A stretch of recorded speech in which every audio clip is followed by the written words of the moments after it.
Hello, chào cả nhà. Bữa nay mình làm bánh bao nha cả nhà. Về nhà mới khai trương 45 cái bánh bao. Ở nhà mình có ăn thì liên hệ với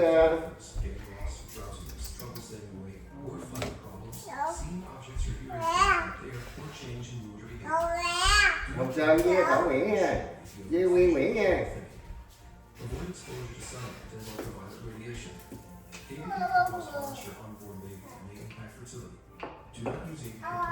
Xin chào quý vị, bữa nay con là bánh bao của con với ông ngoại con.